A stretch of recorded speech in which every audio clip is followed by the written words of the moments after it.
How much do you need to make Nigeria better? It will cost me 100,000. Is it for Eba?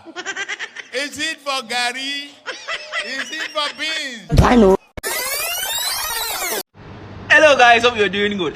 Today I'm going to be using the Bible to show you who is best qualified to be the next president of Nigeria. Wow! I'm going to be using their logos, their presidential speeches, and their names. First, let's start with their logos. When you look at the logo of APC, for example, you see somebody holding a broom. That means if you vote Mr. Tinubu as the next president of Nigeria, he's going to use that broom to sweep out on that development in Nigeria. Isn't that amazing? What are you saying? What is he saying? Second one is the PDP. When you look at the logo of the PDP, you see an umbrella. What is the use of an umbrella?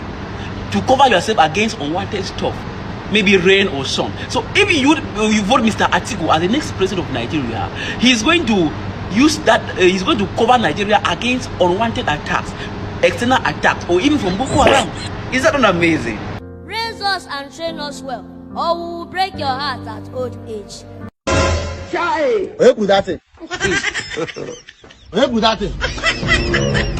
Now, see, when you look at the logo of the Labour Party, you see three people who have come together, covered with a white background. What does white stand for? Purity.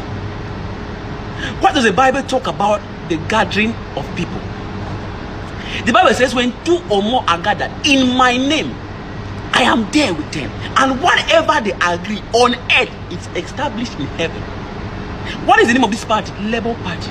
Now, imagine a situation where people with a pure heart are gathered with God in their midst, and they labor for the development of Nigeria.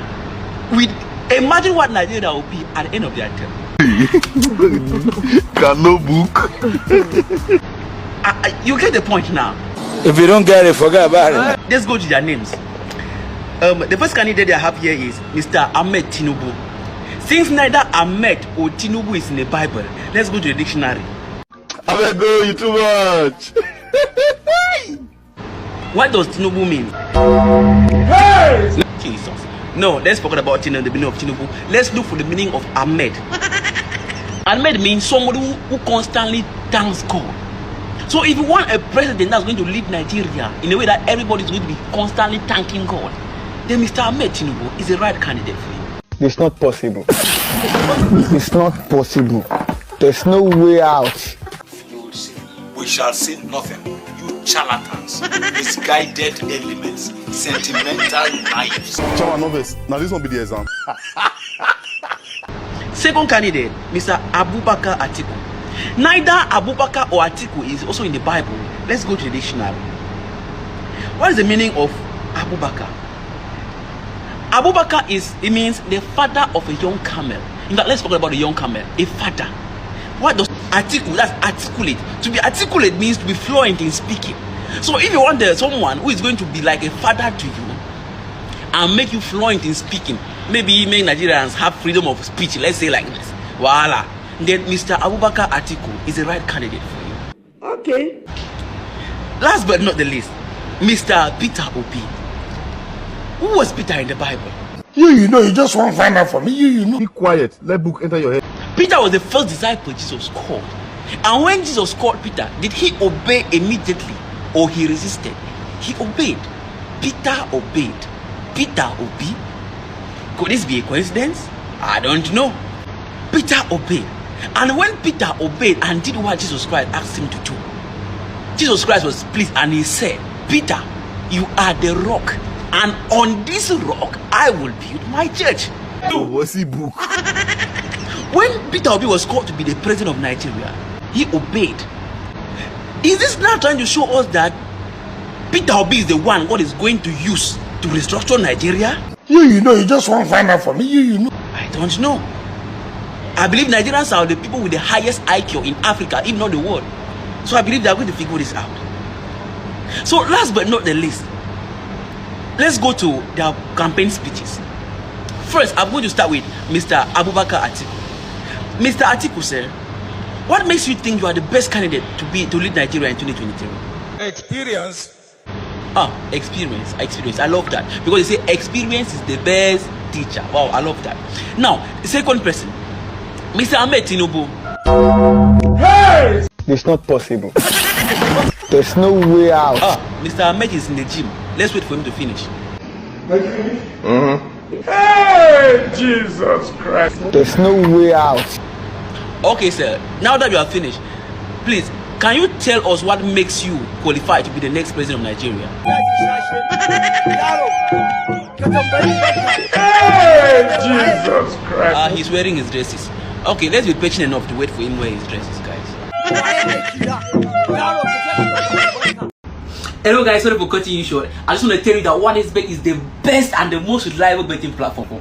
Use the promo code SONABET, all in capital letters, to place a bet on 1xBet, and you are going to get 300% bonus on your first deposit.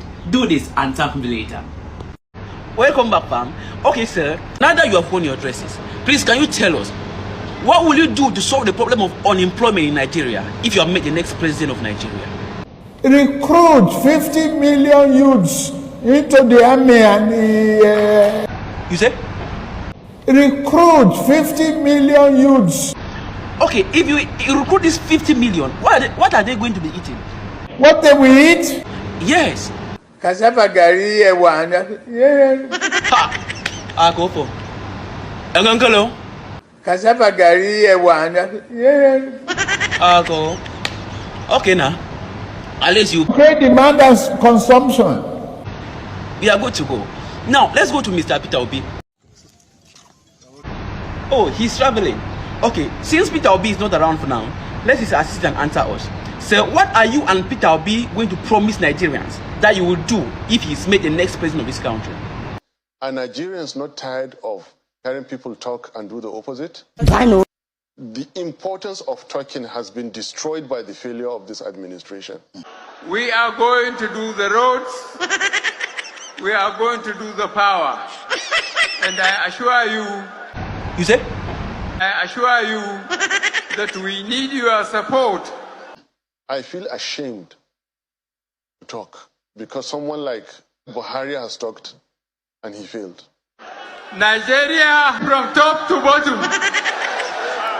Top to bottom. Top to bottom. So I don't want to talk. I want to do. I want to act. And we have the solution. By God's grace, Nigeria will be safe and secure. I like that. Because they say action speaks louder than words. But even at that, I see Peter Obi like somebody who is desperate for president. Well, I'm not desperate to be president. Not am I desperate to be anything. I'm desperate to see Nigeria work, especially for the youths of this country. Wow. You know, one thing I love about you, Peter Obi, is that you always have a beautiful answer to every question. Okay, last question. How much do you need to make Nigeria better? It will cost me 100,000. Is it for Eba? Is it for Gary? Is it for beans? I know. I don't blame you. Angangalo? It will cost me 100,000. I go for. Are you that economical? You were not informed too. Okay guys, I'm going to leave you here for today. I know after making this video, many people are going to come like, you're not Nigerian, why are you talking about Nigerian, so blah blah blah. Let me tell you, before being Nigerian, Cameroonian, Ghanaian, Ugandan, and all the Indians, we are first of all Africans. And Nigeria is the father of Africa. If bad they fine, Peking they go they fine. If Nigeria becomes better today, Africa will be better. If bad get chop, Peking they must chop. So it is time we start talking about Pan-Africa, not about countries. One of the biggest problems of Africa is that we have allowed the boundaries used to divide us by our colonial masters to get into our heads. Most of the time we start looking at ourselves as different people. Sometimes even as enemies. That's why we fight ourselves. But we are one Africa. And the earlier we start talking about Pan-Africa, the betterment of Africa, rather than the betterment of countries, the better it will be for Africa. I'm going to leave you today with the words of Mama Burna Boy, the mother of the Nigerian Grammy Award-winning Burna Boy. Mama. Every black person should please remember that you were Africans before you became anything else. Thank you. I stand for Pan-Africa. God bless Africa.